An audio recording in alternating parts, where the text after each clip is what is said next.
Na haya ndio mambo matano ambayo ukimfanyia mume wako au mpenzi wako wa kiume utapendwa mpaka utachanganyikiwa. Yaani ukimfanyia mambo matano atakupenda wewe mwenyewe mpaka utajisikia hivi niko dunia ya wapi? Namba moja, mheshimu. Mheshimu huyo mwanaume. Kwa mfano akikwambia, "Wewe unasikia? Sitaki nikuone unatembea na akina Zubeda, akina Asia. Wana tabia za hovyo. Mara atembee na mume wa mtu, mara waruke na huyu." Alafu mwambie, "Sawa kipenzi changu. Wewe ndo mkombozi wa roho yangu. Nakupenda sana." Nakwambia huyo mwanaume atajikuta ni bangu sa kwanza katika hii dunia. Utapendwa dada.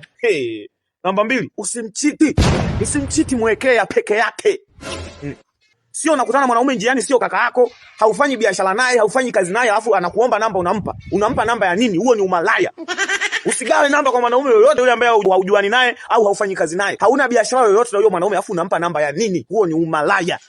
Inatakiwa kwenye simu yako tu akiingia kule anakutana na majina 6, 8 hivi 9. Sio umejaza majina. Majina yameseviwa A.do, K.c. Majina hayaeleweki. Hakuamini na hawezi kukupenda. Namba 3, mjali. Mfulie nguo, mzalie watoto, tunza familia yake vizuri. Wewe mwanamke ndo inatakiwa ubaki nyumbani na familia. Mwanaume ndo anaenda kutafuta, mwanamke unabaki nyumbani na familia.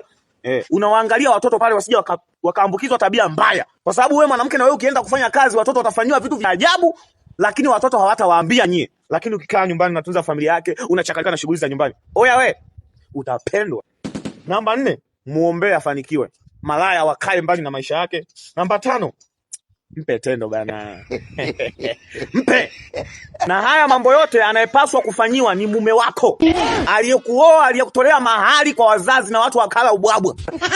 Kama umekutana kibaka huko njiani, muhuni mshamba, boya, uruhusi kumfanyia mambo hayo. Kama hajakuoa huyo mwanaume, mambo ya kumfanyia ni haya hapa. Namba 1, kuongea naye kwanza kwenye simu mwisho sekunde 5. Unaongea nini? Maongezi marefu, sio mume wako huyo. Namba 2, usiende geto eti njoo geto. Uje kufanya nini? Atakubaka huyo. Usiende. Na kwa bahati mbaya sana sisi wanaume huwa tunaambianaga ya kwamba yule demu mwanangu ukimlipia tu hela ya umeme unaichapa. Ukimnulia chips unaitandika.